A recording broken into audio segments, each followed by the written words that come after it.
Thank you, sir. May I now request the Chairman of the Organising Committee of the Commonwealth Attorneys and Solicitors General Conference and the Attorney General for India, Dr. R. Venkataramani, to please address the Assembly.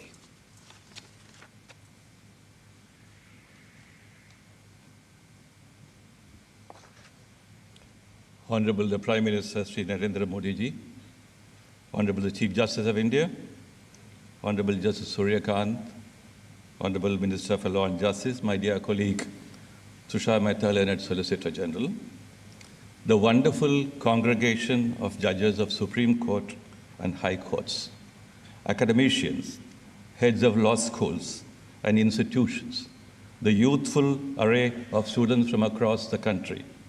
On your behalf, let me welcome our loving guests from abroad, including honorable judges from Australia, Bangladesh, Malaysia, Singapore, and Sri Lanka, who have traveled long distances to be with us for the next 3 days.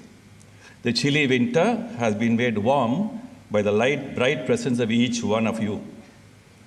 I personally thank each one of our guests for having gracefully accepted the invitation to be part of a great sharing congregation and a lasting journey ahead. I thank the Honorable Prime Minister for being with us today in the midst of his endless queues of schedules. His continuous engagement in the quest for enhancement of justice administration will always be with us. I sincerely thank the warm and vibrant presence of the Honorable Chief Justice of India, who has only one commitment in life, and that is the task of doing complete justice to administration of justice. Indian worldview has always been inclusive. Endeavors like today's conference are to continue on the same voyage of inclusiveness and celebrating diversity. Justice needs and demands of peoples of all nations are changing.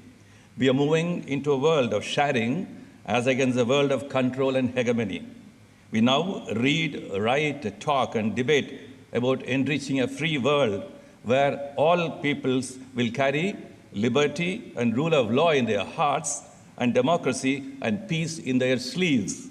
From a world drowned in dividing ideological clashes, we have moved towards a meltdown of ideologies. We are called upon to design and devise ideas and measures to unflinchingly stand by equal regard for all, transcending the fence of religion, faith, and other dividing identities. All these demand that we constantly refashion our democratic institutions, our governance institutions, and our judicial institutions. All these demand that we are always on the vigil against the emergence of newer forms of hegemony and control by any country or by any people or even by economic forces. Colonialism has both enslaved and also planted ideas of freedom and transplantation of legal systems. The amalgamation and mergers of legal systems and justice ideas are now our common heritage. The emerging frontiers of technology are like new mind and culture colonizations.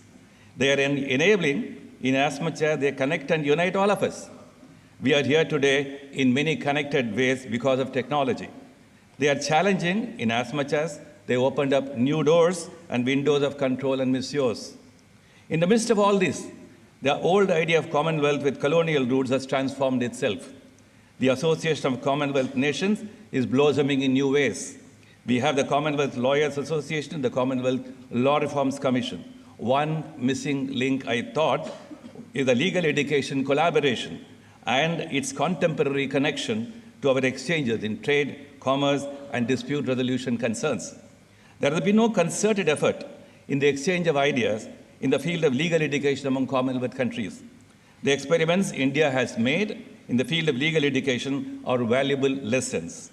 The study of the scope for Commonwealth justice education framework as a fair model is an exciting invitation. This future Commonwealth framework can aspire to be a global standard. India should act as a great stimulant.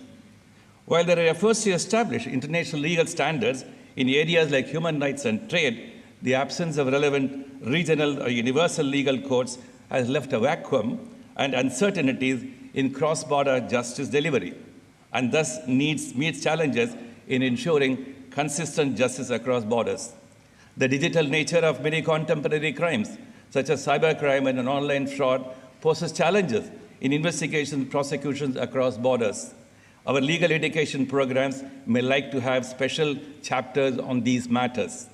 The lack of consistent international regulations in relation to emerging technologies adds to complexity to cross-border legal responses and dispute resolutions.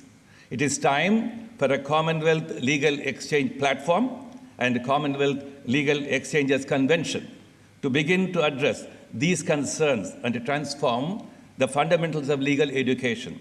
Today's assembly is symbolically a New Delhi convention.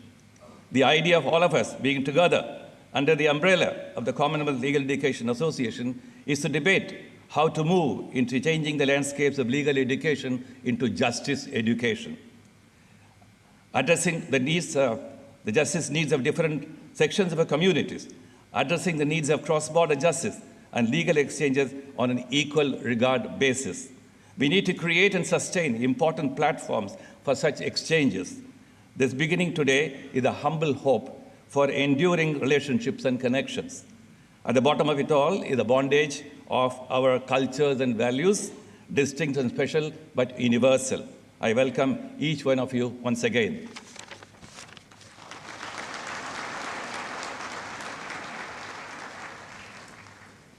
Thank you, sir. May I now request the Honourable Minister of State with Independent Charge for Law and Justice, Government of India, Shri Arjun Ram Meghwal, to please address the august gathering.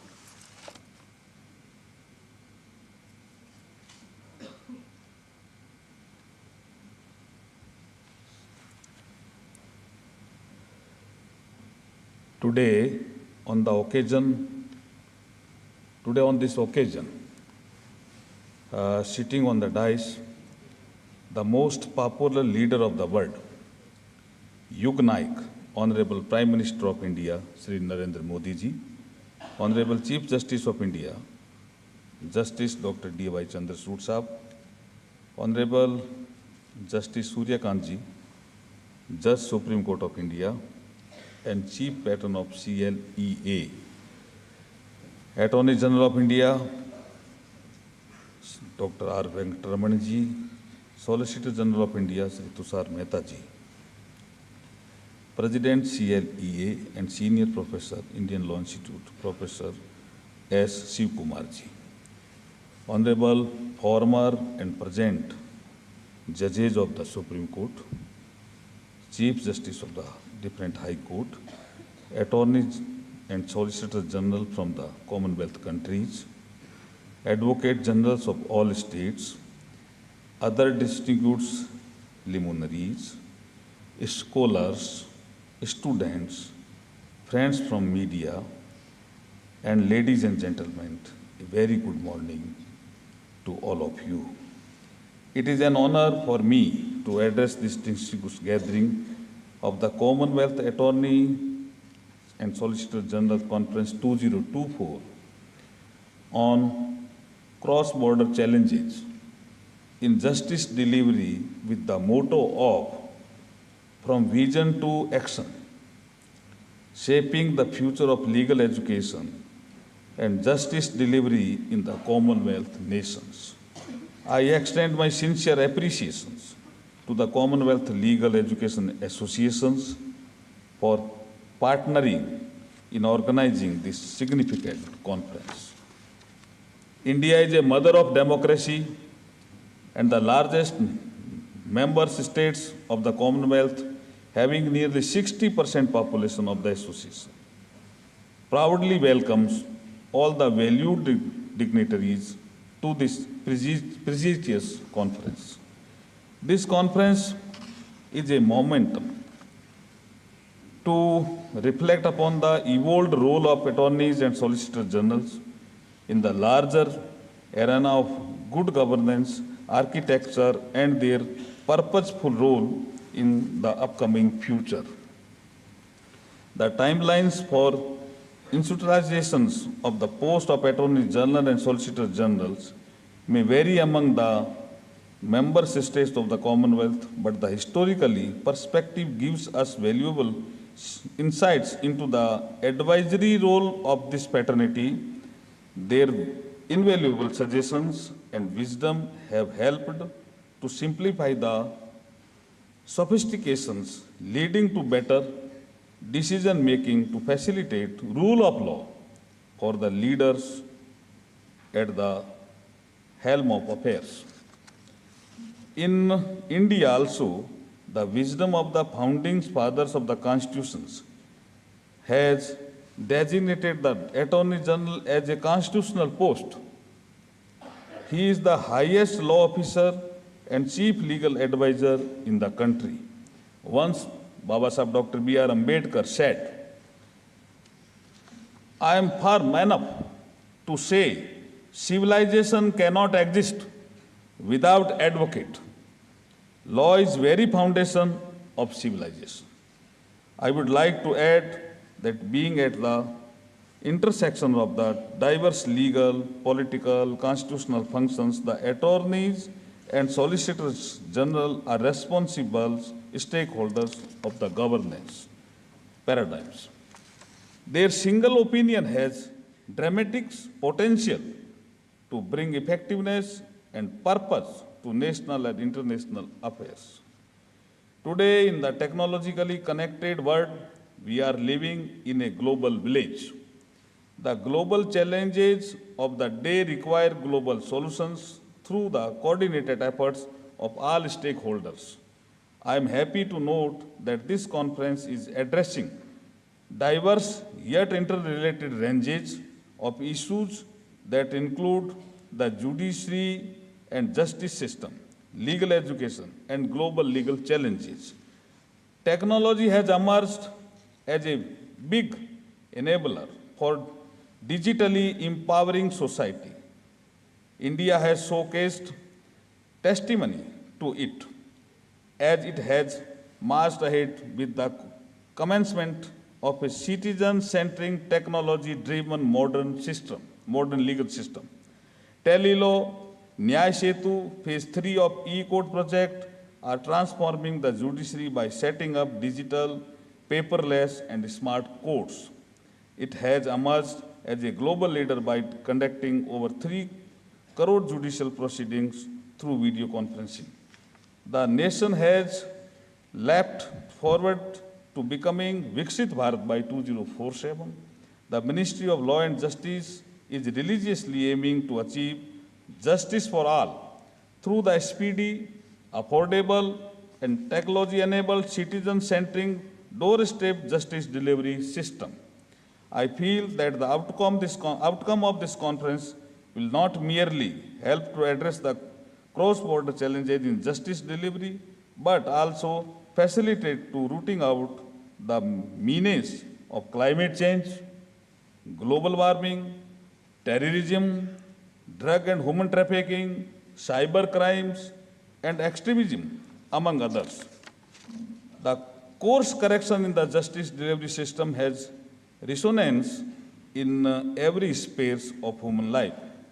The whole world has sensed and fragrance of time-tested cultural values of Vasudev Kutumbakam, resonated during the successful G20 presidency hosted by India based on the theme of One Earth, One Family, and One Future.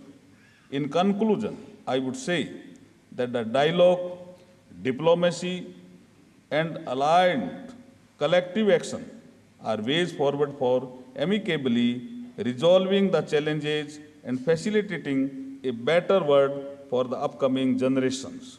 I am hopeful that this conference will become an instrument to take collective action by qualitatively shaping our dialogues and nurturing the diplomacy to build a just society, promoting peace, prosperity, and welfare of entire humanity. Jai Bharat.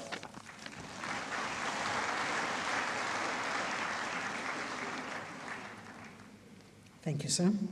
May I now invite the Chief Patron and Judge of the Supreme Court of India, Honorable Justice Mr. Surya Kant, to please address the conference.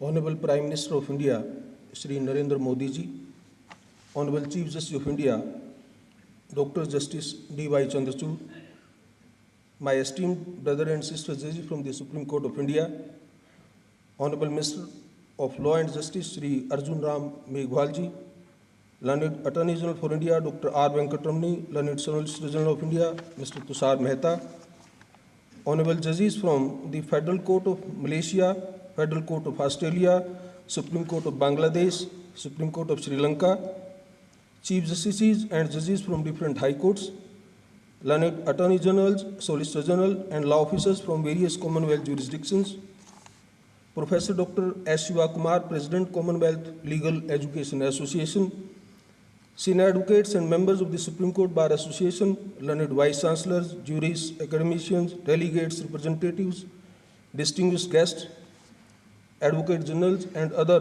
law officers of the state governments, and my dear law students. It's my proud privilege to welcome all the esteemed dignitaries gathered here today for gracing the Commonwealth Attorneys and Solicitor General Conference 2024. Their presence and unwavering support of this august gathering has added immeasurable value to the success of this momentous occasion.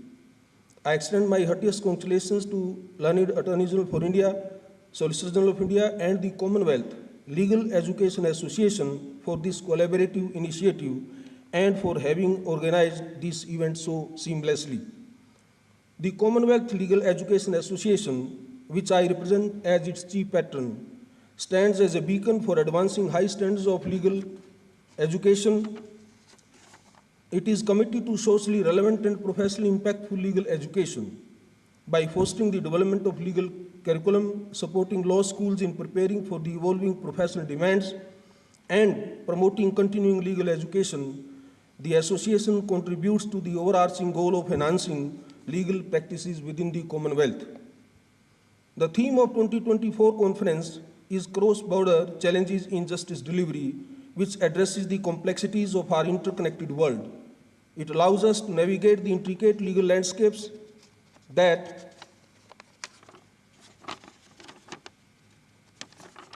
transcend national boundaries. This conference will be an illustrious platform for diverse stakeholders within the Commonwealth to realize the importance of collective wisdom and inclusivity. In light of our shared history and the subsequent trajectory of our development, we must unite collaboratively, jointly hand to traverse the journey of progress together. India stands proudly at the forefront, embodying a commitment to shaping the discussions and outcome of this significant event through its rich legal heritage.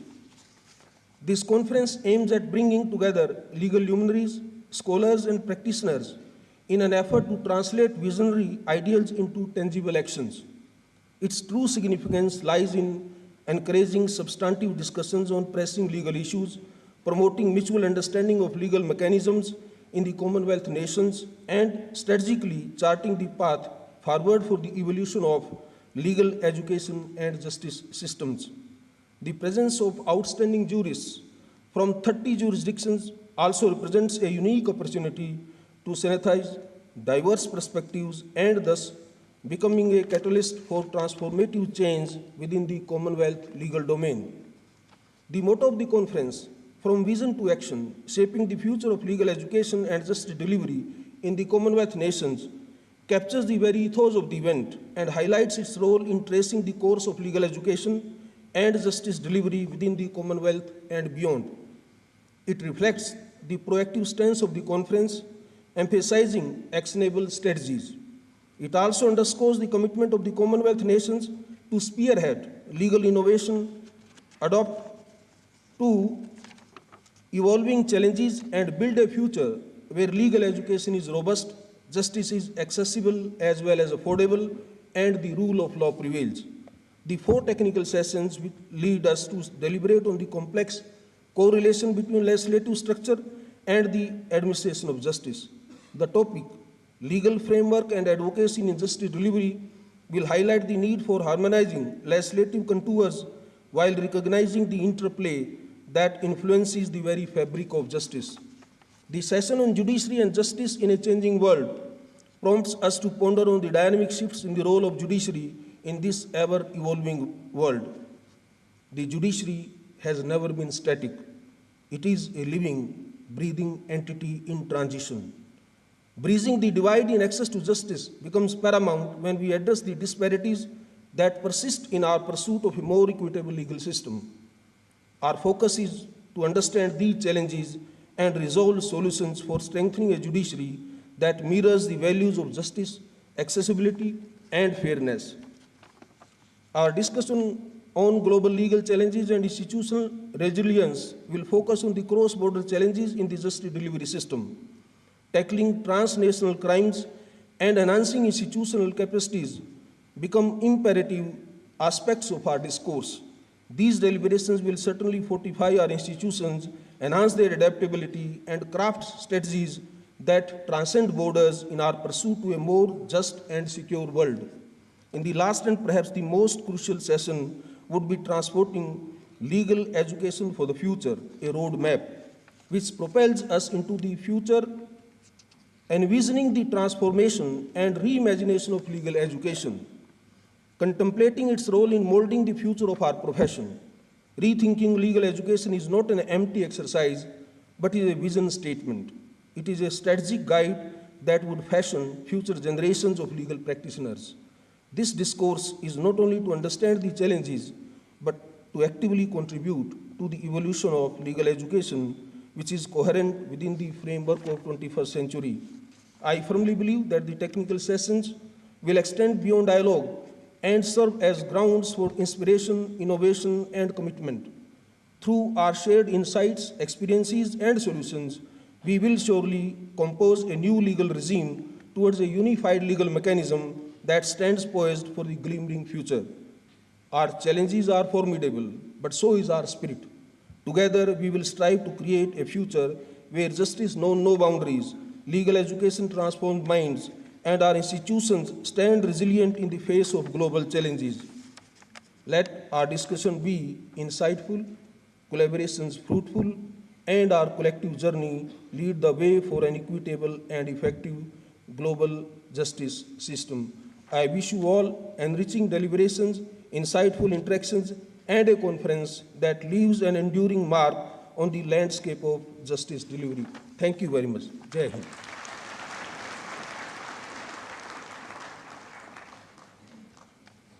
Thank you, sir.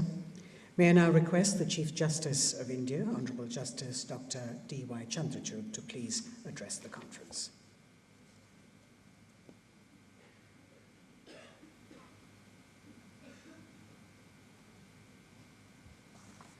Namaskar.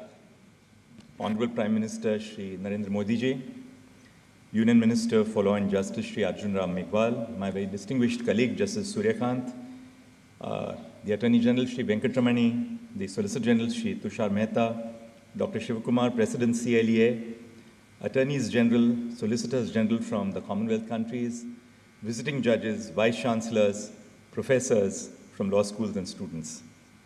I extend my sincere gratitude to the Office of the Attorneys General and Solicitors General of India, the Union Ministry of Law and Justice, and the Commonwealth Legal Education Association for organizing this conference of immense promise and relevance. As we convene here today and interact with persons of the legal fraternity from across various countries, particularly from the global south, we see numerous similarities and differences. But we are all bound together by a shared commitment to the pursuit of justice. The aim of this conference strikes at the heart of our collective endeavor to foster collaboration between officers of the court entrusted with the responsibility of justice administration. In today's rapidly evolving world, characterized by an array of pressing issues, the need to fortify institutional capacity is more urgent than ever before. This event is not merely a congregation of legal minds. It is a strategic alliance, a noble endeavor towards a more just legal system globally. As the inaugural speaker, I am compelled to underscore the significance of global collaboration and trust building in addressing the diverse cross-border challenges to justice delivery. The Sustainable Development Goals serve as a universal call to action to end poverty, protect the planet, and ensure prosperity for all. These goals resonate deeply with our core constitutional principles of justice, equality, and human rights. These goals are not specific to just India. They are an intrinsic part of our legal systems. But achieving these goals requires collective action on a global scale. By fostering partnerships and sharing best practices, we can amplify our impact and pave the way for a more sustainable future. The legal community plays a crucial role in translating these goals into action by utilizing its expertise to navigate the complexities of law and governance and ensuring that justice and sustainability go hand in hand. One crucial aspect of shaping this future lies in the realm of legal education. Globally, we are witnessing a paradigm shift from textbook-oriented teaching methods towards a more practical-based approach to legal education. While traditional legal education has focused primarily on theoretical knowledge, there is a growing recognition of the importance of practical skills in preparing students to the realities of legal practice. Law schools are increasingly incorporated experiential learning opportunities such as moot court competitions and internships into their curriculum. These initiatives provide students with a hands-on experience and real-world insights, equipping them better to navigate the complexities of legal practice. This is reflected in the countless international moot court competitions which are conducted by various colleges in different parts of the world, including India. Moreover, the emerging trends in legal education, such as the integration of technology and interdisciplinary studies, offer exciting opportunities for innovation and collaboration. However, as we strive to modernize legal education, we must also confront the question of equitable access to legal education. Entrance tests for admission to law schools must not be exclusionary of the socially marginalized. We must ensure that our admissions processes are fair, transparent, and inclusive.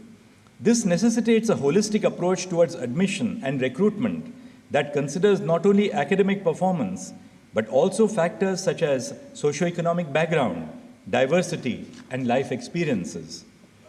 Courts not only refer to the jurisprudence evolved by courts of other jurisdictions while deciding questions of constitutional importance, but also refer to the best practices on the administrative side.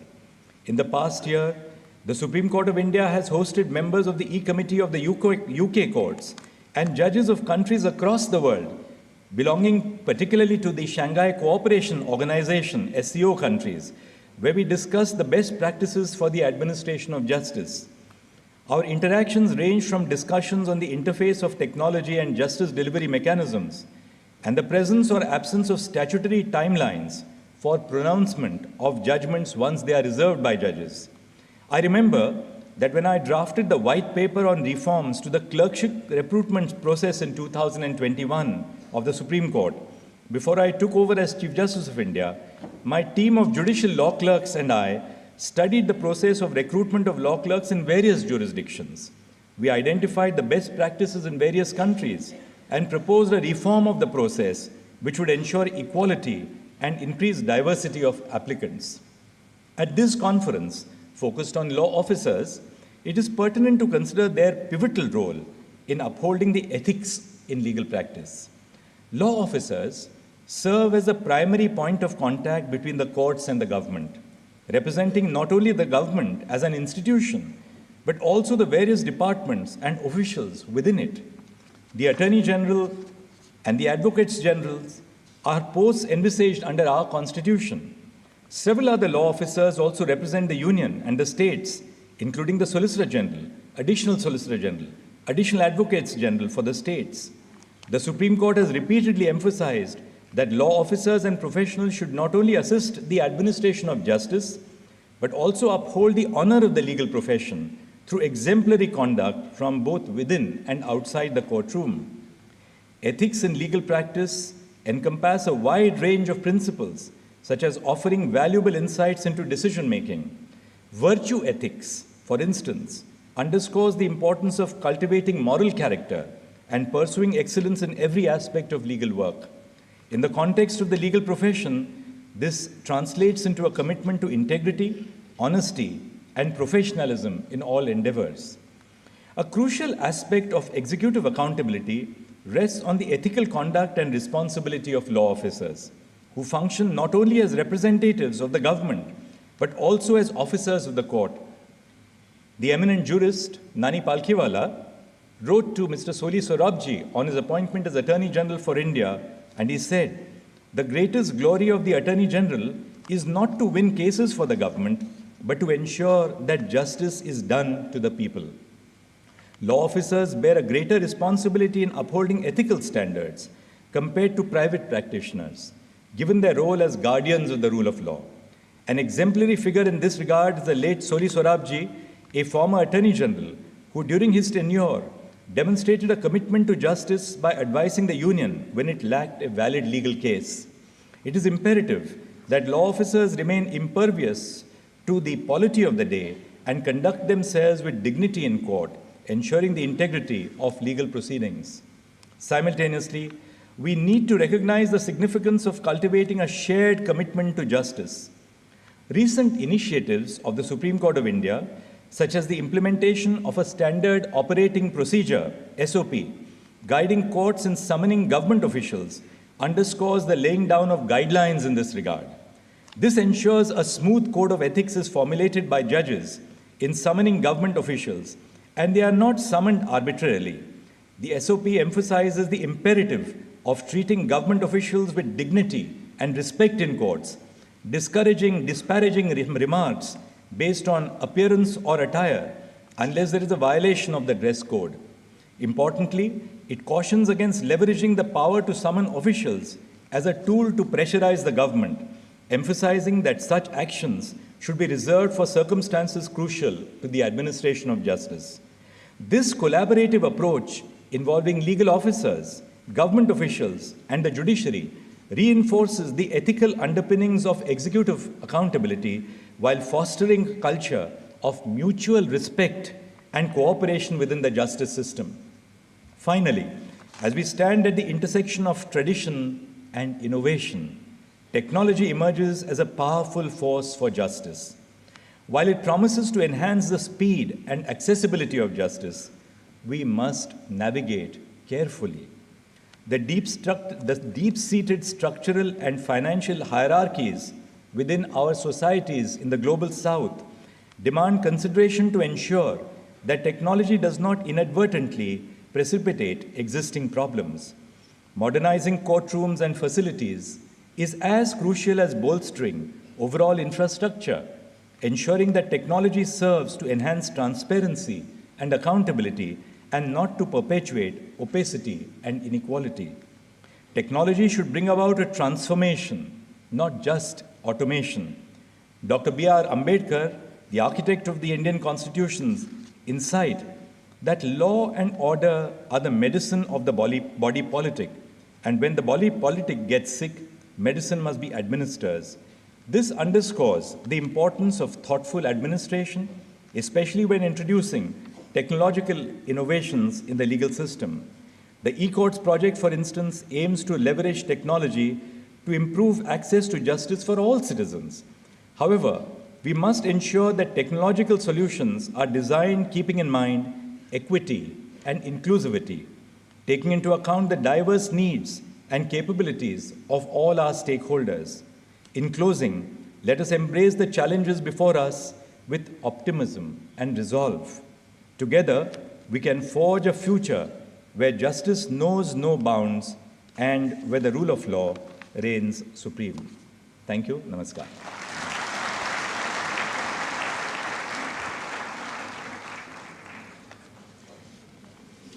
Thank you, Honourable Justice, sir.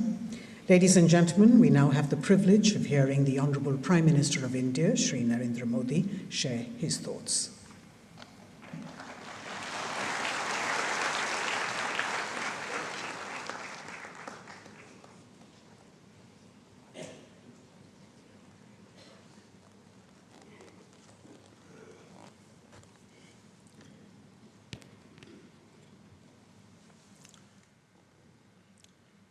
Distinguished legal luminaries, guests from various nations, across the world, and members of the esteemed audience, my greetings to all of you.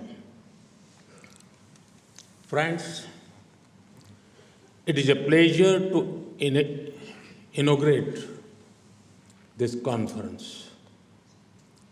I'm happy that leading legal minds from across the world are here.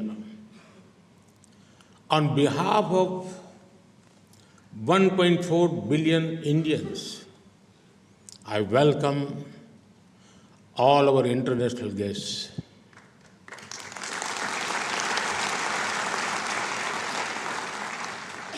I urge you all to experience incredible India to the fullest. Friends, I'm told that there are many friends from Africa here. India has a special relationship with the African Union. We are proud that the African Union became a part of the G20 during India's presidency. This will go a long way in addressing the aspirations of the people of Africa. Friends, in the last few months, I have interacted with the legal fraternity on many occasions. A few days ago, I was at the celebration of 75 years of the Supreme Court of India. Last September, in this very location, I came to the International Lawyers Conference. Such interactions help us appreciate the work of our justice system. These are also opportunities to resolve for better and faster justice delivery. Friends, justice has been given great importance in Indian thoughts. Ancient Indian thinkers said, Nyayamulam Swarajyam Syat.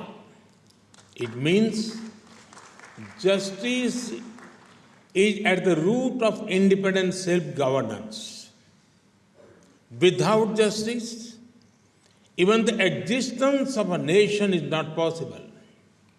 Friends, the theme of this conference is cross-border challenges in justice delivery. In a highly connected, rapidly changing world, this is a very relevant topic. Sometimes, ensuring justice in one country requires working with other countries.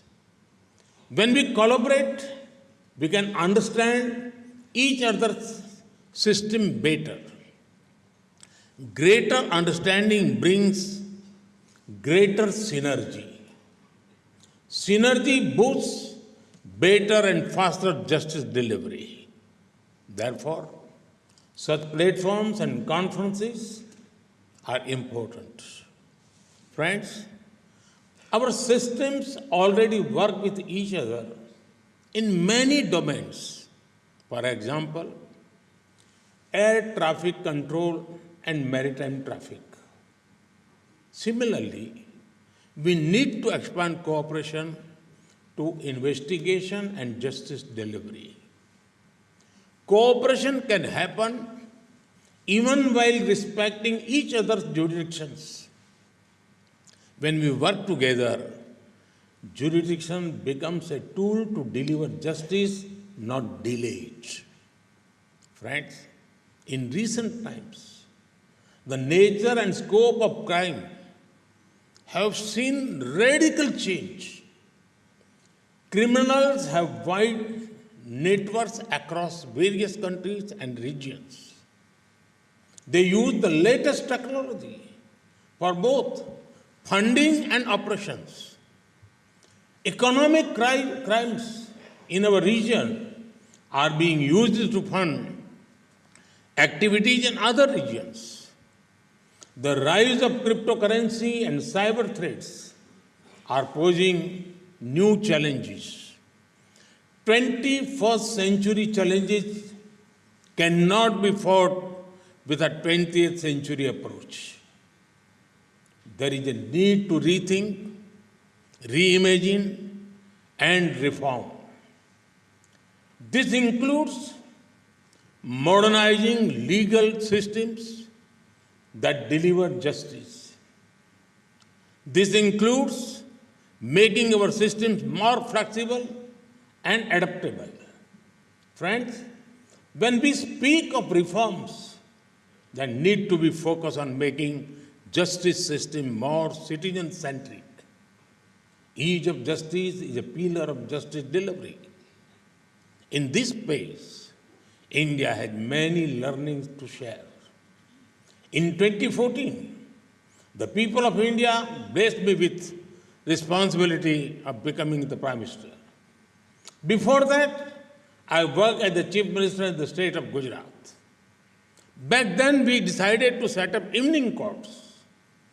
This helped people attend court hearing after their work hours. This gave justice but also saved time and money. Hundreds of thousands of people benefited from this. Friends, India also has a unique concept of Lok Adalat. It means people's court. These courts provide a mechanism to settlement of small cases related to public utility services. This is a pre-litigation process. Such courts have resolved thousands of cases and ensured easy justice delivery. Discussions on such initiatives could be of a great value across the world. Friends, legal education is a key instrument in boosting justice delivery. Education is where both passion and professional competence are introduced to young minds. Worldwide, there is a discussion on how to bring more women into every domain. The first step to do so is to make each domain inclusive at the educational level. When the numbers of women in law schools increases, the numbers of women in the legal profession will also increase. Participants in this conference can exchange ideas on how more women can be brought into legal education.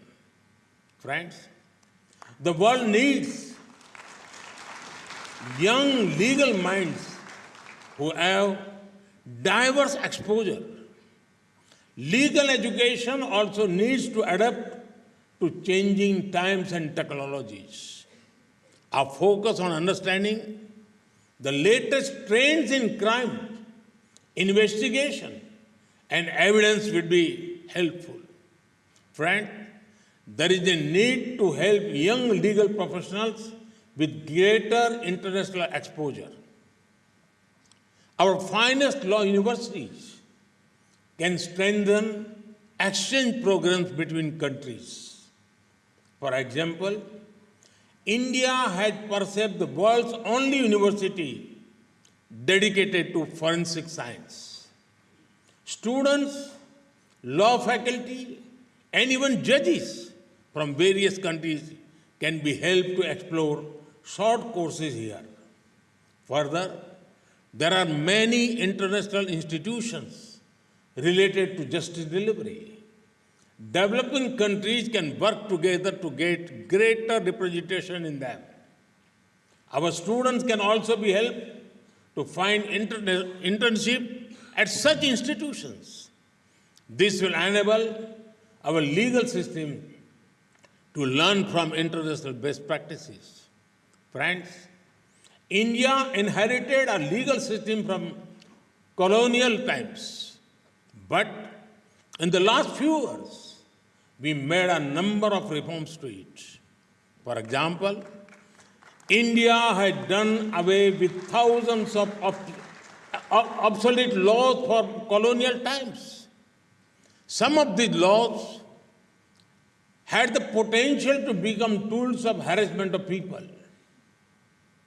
This has boosted ease of living and ease of doing business.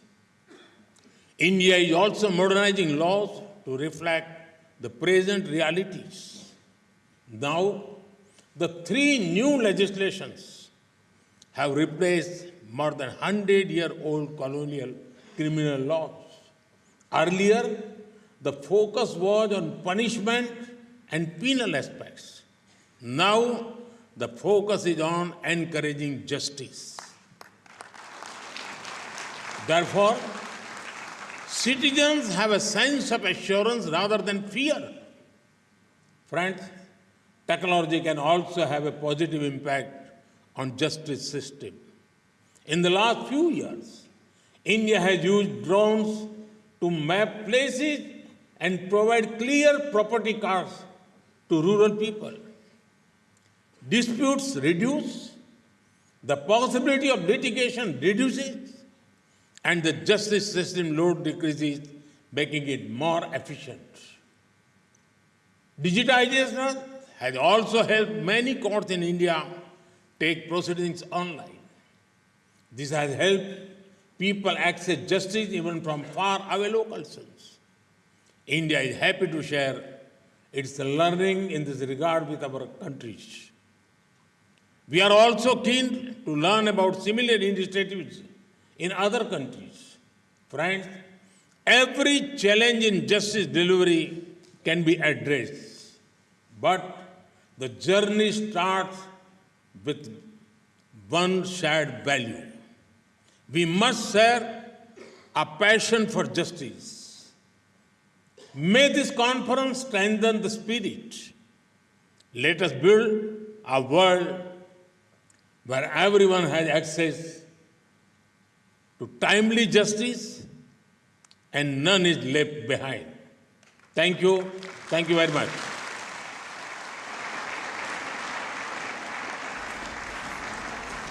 Thank you, Mr. Prime Minister. Sir, your words will be cherished for a long time. Ladies and gentlemen, we've come to the close of the inaugural session. Kindly remain in your places until the Prime Minister and other guests have left the dais.